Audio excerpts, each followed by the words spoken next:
नमस्कार मित्रांनो, तर RKIT YouTube चॅनलमध्ये आपलं सहर्ष स्वागत आहे।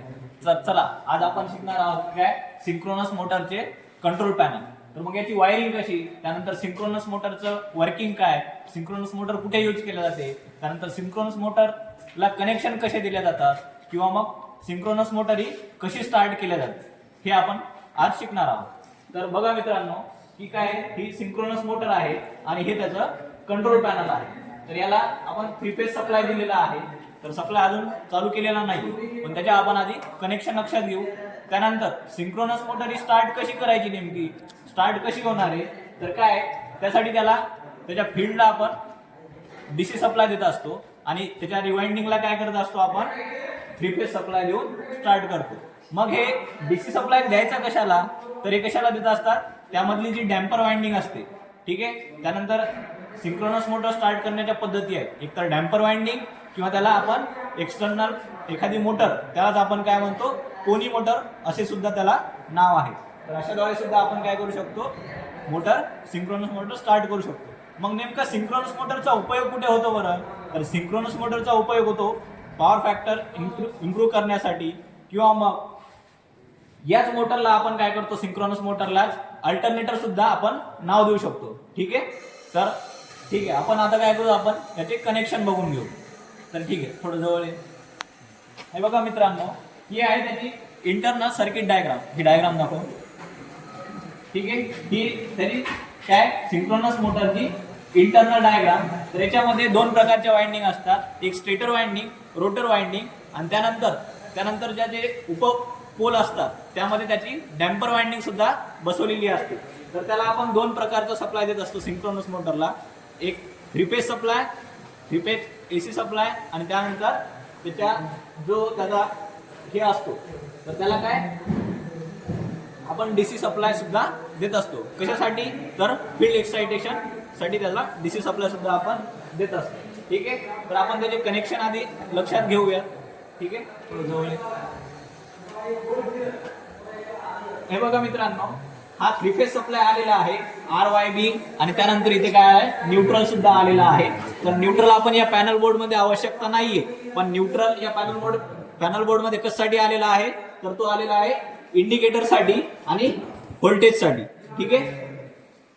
तर आपण बघूया की नेमकं तुम्हाला समजून जाईल की या मोटर चालू करण्यासाठी किती व्होल्टचा सप्लाय आपण घेतलेला आहे, तो तुम्हाला व्होल्टमीटर मध्ये दिसेल, आणि नेमकी ही मोटर किती एम्पियर करंट घेत आहे हे आपल्याला कशामध्ये दिसेल, तर एमीटर मध्ये दिसून येईल, ठीक आहे।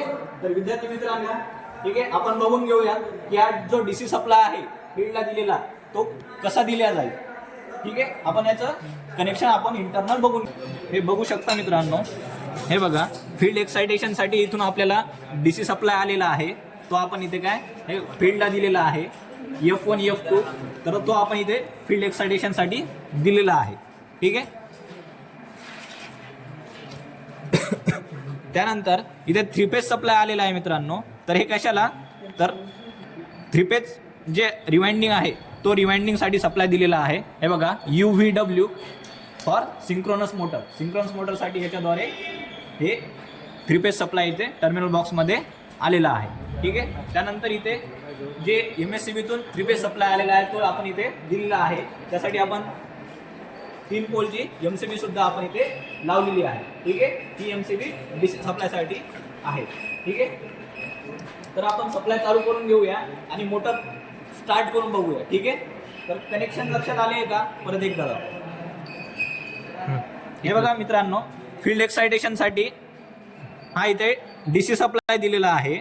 फील्ड एक्साइटेशन साठी 1 आणि हे 2 टर्मिनल दिसते मित्रांनो, 1 आणि हे 2, ठीक आहे। त्यानंतर हा 3 फेज सप्लाय आलेला आहे, हा बघा तुम्ही बघू शकता, हे 3 वायर जे की आहे RYB तसेच UVW असे 3 फेज सप्लाय इथून आलेला आहे। हा कंट्रोलर आहे, ठीक आहे।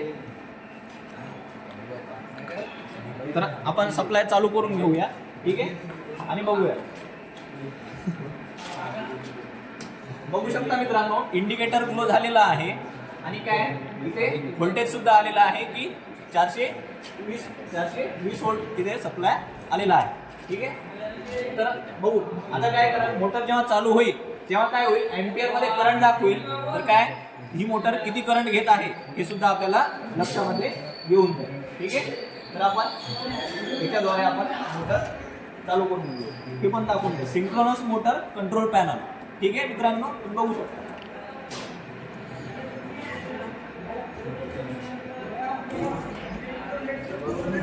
हे बघा मित्रांनो, मोटर करंट घेते. ठीक आहे,